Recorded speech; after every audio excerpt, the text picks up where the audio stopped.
알아도 쓸데없고 몰라도 상관없는 일상의 소소한 지식을 이야기합니다. 한량의 지식 놀이터 시즌2 15번째 이야기 시작합니다.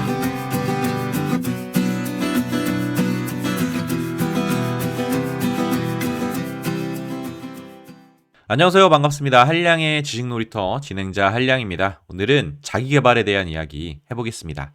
오늘의 주제, 영감은 어디서 얻는가? 애청자 여러분들은 영감을 얻는 창구가 따로 있으신가요? 아니면 일상의 삶 속에서 우연히 찾아오는 영감과 깨달음의 기회를 기다리고 계십니까? 저도 요즘은 무료한 일상에서 우연히 튀어나오는 영감과 통찰을 반가워하는 수동적인 태도에 머물러 있는데요. 20대 초반의 저를 생각해보면 내가 읽는 모든 글, 내가 경험하는 모든 활동, 내가 만나는 모든 사람들에게서 새로운 깨달음을 얻었었고요. 또 그런 새로운 영감을 다양한 활동에 도전하고 다채로운 변화를 즐기는 원동력으로 삼았던 것 같은데요. 안타깝게도 새로움에 대한 저의 이런 적극적인 성향은 서서히 줄어들다가 코로나 시대 이후에 완전히 180도로 바뀌었습니다. 새로운 변화에 대해 상당히 소극적으로 변한 건데요. 강제로 격리된 일상을 거의 2년 정도 살다 보니까 외부에서 새로움을 찾기보다는 내 안을 더 깊이 들여다보게 되었고, 또 그러다 보니까 예전과는 다르게 혼자 있는 시간을 더 좋아하게 되었습니다. 평소에 제 생각이나 사고방식도 새로운 변화를 추구하기보다는 이미 아는 것, 이미 익숙한 것에 얽매여 보수적으로 변해가는 것이 느껴졌는데요. 그래서 요즘은 내 삶에 조금 더 새로운 변화가 필요하지 않나 하는 고민들을 하게 되었습니다. 결국 새로운 변화를 위해 가장 필요한 것은 변화하려는 의지와 변화의 계기일 겁니다. 그리고 변화의 계기는 새로운 영감에서 생겨나는데요. 그래서 요즘 저는 새로운 영감을 어디에서 얻을 수 있을까에 대해 많이 고민하고 있습니다. 평소에 다른 사람들은 어디서 영감을 얻을까도 많이 궁금하고요. 그래서 오늘은 저 한량이 어디서 영감을 얻는가를 주제로 이야기를 나누어 보겠습니다. 영감은 무엇인가? 제가 영감을 어디서 얻는지 이야기하기 전에 영감이 무엇인지 잠깐 살펴보고 가겠습니다. 영감을 국어사전에서 찾아보면 첫 번째 뜻이 신령스러운 예감이나 느낌이고, 두 번째 뜻이 창조적인 일의 계기가 되는 기발한 착상이나 자극이라고 정의되어 있는데요. 국어사전에 나와 있는 두 번째 뜻이 오늘 이야기할 영감의 정의입니다. 여러분이 생각하는 영감이란 무엇인가요? 저는 국어사전에 정의된 영감의 뜻을 보고 단어의 이미지가 명확하게 그려지지는 않더라고요.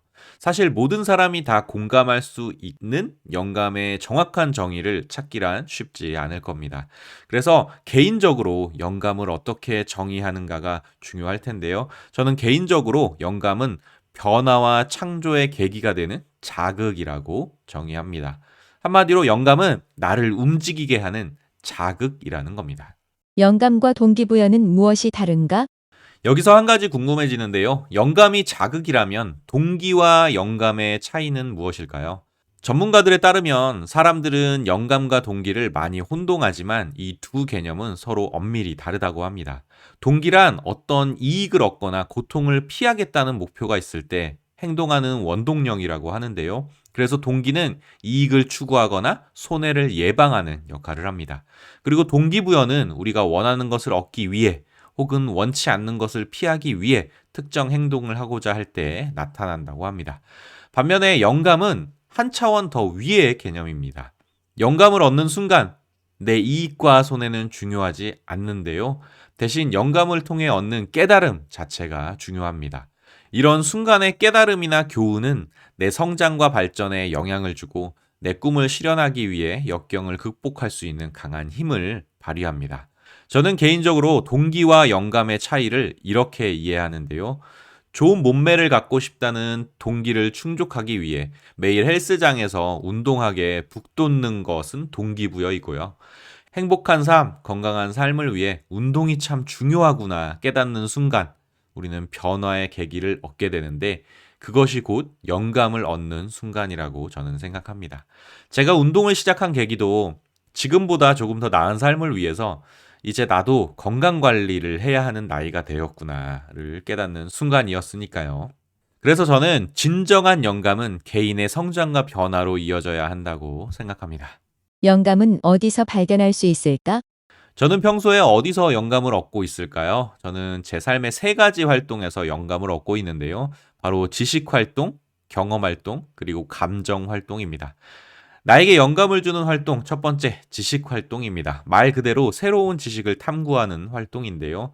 책을 읽는다거나, 다큐멘터리를 보거나, 아니면 유튜브를 보거나, 팟캐스트를 들으면서 새롭게 알게 되는 지식과 정보를 쌓아가는 활동입니다. 새롭게 얻는 지식과 정보는 기존의 생각에 변화를 주기도 하고 또 기존의 의사결정에 영향을 주기도 하는데요. 그리고 새로운 경험에 도전할 수 있는 유용한 정보들도 얻을 수 있습니다. 더불어 내가 모르던 것에 대해 더 알고 싶고 더 연구해보고 싶다는 탐구 욕구를 불러일으키기도 합니다. 저는 호기심과 탐구 욕구가 큰 사람인데요. 그래서 평소에 도서관에서 시간을 보내는 것을 좋아합니다. 도서관에서는 서가에 꽂힌 책들 제목을 하나하나 훑으면서 서가 사이를 돌아다니는데요. 와, 이런 책도 있네. 이 주제는 나도 고민했던 건데 이미 책이 있었구나. 오, 이건 흥미로운데? 하면서 혼자만의 즐거운 탐구놀이에 빠져드는 거죠. 이렇게 작은 호기심으로 시작한 도서관 투어는 책을 하나하나 훑어보다 보면 3-4시간 정도 금방 지나가 버립니다. 그리고 재미있어 보이는 책들은 몇 권 빌려와서 직접 읽어보는데 그것도 꽤나 즐거운 일입니다. 요즘은 전자책 구독 서비스를 하고 있어서 도서관을 찾는 일이 줄었는데요. 하지만 좋은 영감을 얻는데 최고의 자료는 책이다 하는 믿음만큼은 아직 변하지 않았습니다. 제가 영감을 얻는 활동 두 번째는 경험 활동입니다. 새로운 환경, 새로운 사람들, 그리고 새로운 역할은 저에게 새로운 영감을 줍니다. 특히 저는 직장을 옮길 때마다 크게 영감을 받는 경우가 많았는데요. 첫 직장인 학원에서는 저는 강사로 일했었는데 발표 불안이었던 제가 스피치의 재미와 흥미를 느끼게 된 계기가 되었습니다. 고등학교 때까지만 해도 저는 심한 발표 불안을 겪고 있었는데요. 하지만 스피치를 지금 업으로 삼고 있을 만큼 남들 앞에서 말하는 것에 대한 즐거움을 느끼게 해준 그런 직장이었습니다. 제 두 번째 직장은 리더십 센터였는데요. 리더십 센터에서 전임 강사로 일하면서 강사는 절대 혼자 일하는 직업이 아니라는 사실을 깨달았습니다. 강사로서 행정팀이나 보조 강사들과의 팀워크도 상당히 중요하다는 것을 경험으로 배우게 되었던 거죠. 그리고 저는 시청 일자리 센터에서 직업 상담사로 일한 적도 있습니다. 공무원들과 함께 일하면서 지역 공무원들의 안정적인 삶의 태도와 보수적인 조직 문화를 엿볼 수 있었는데요. 개인의 자유로운 삶이 아니라 조직 내 역할과 책임을 우선하는 삶이 누군가에게는 꽤 안정적이고 괜찮은 삶이구나 라는 생각이 들어서 나 아닌 다른 사람을 이해하고 공감하는 폭이 훨씬 더 넓어졌습니다. 그 전까지 저는 내 개성을 살리는 직업은 좋은 직업이고 내 개성을 죽이는 직업은 나쁜 직업으로 구분해 왔었기 때문에 새롭게 깨닫는 생각들이 더 크게 느껴지더라고요. 어떤 직업이나 그 나름의 장점과 단점을 모두 가지고 있는데요. 프리랜서인 지금 저는 몸과 마음이 자유롭긴 하지만 자유가 내 생존을 보장해 주지는 않는다라는 사실을 뼈저리게 느끼고 있으니까요. 제게 영감을 주는 활동 세 번째는 감정 활동입니다. 우리는 청소년 시기를 감수성이 예민한 시기라고 합니다. 사춘기에는 떨어지는 낙엽에도 웃음이 나고 스치는 가을바람에도 눈물이 난다고 하는데요. 하지만 나이를 먹을수록 이 감수성이라는 게 참 무뎌지는 것 같습니다. 그래서 창작 활동이 직업인 예술가들은 자신의 감정을 자극하고 창작 욕구를 불러일으키는 뮤즈를 찾아 나서기도 하는데요. 감정의 힘은 우리가 예상하는 것보다 훨씬 더 강합니다.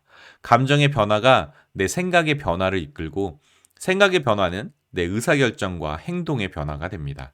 그리고 내 행동이 변하면 내 삶과 내 일상이 변하게 되는데요. 내 일상이 변하면 내 인생도 바뀌게 되는 겁니다. 요즘 저는 제 일상이 무료하고 큰 변화가 없다고 느끼고 있습니다. 그래서 그 이유를 곰곰이 생각하다 보니까 감수성이 많이 떨어진 탓은 아닌가 하는 생각이 들었는데요. 누군가는 사람을 많이 만나면 다양한 감정을 느낄 수 있다고 하지만 집돌이인 저에게는 좀 어려운 일인 것 같고요. 저는 의도적으로 제 감정을 자극하고 감수성을 살리기 위해서 영화나 연극 혹은 드라마를 즐겨보는 편입니다. 간혹 콘서트나 스포츠 관람도 즐겨 하는데요. 일상생활에서 자주 느끼지 못하는 감정과 흥분을 이런 미디어와 공연을 통해 간접적으로 체험하고 있는 겁니다. 새로운 감정을 느끼면 다양한 생각과 감상이 따라오게 마련인데요. 그런 생각들이 또 새로운 변화와 새로운 도전의 계기가 됩니다. 결론. 영감은 변화라는 반응을 이끌어내는 자극이다. 자, 오늘은 영감에 대해서 이야기해 보았는데요. 저는 영감이 일종의 자극이라고 생각합니다. 그리고 내 생각의 변화, 내 관점의 변화, 내 삶의 변화가 영감이라는 자극에 대한 반응이라고 생각하는데요. 그런 작은 변화와 반응이 내 삶의 성장과 발전을 이끈다는 것이 이 영감이 가진 큰 힘인 것 같습니다. 여러분은 어떠신가요? 여러분이 생각하는 영감은 무엇입니까?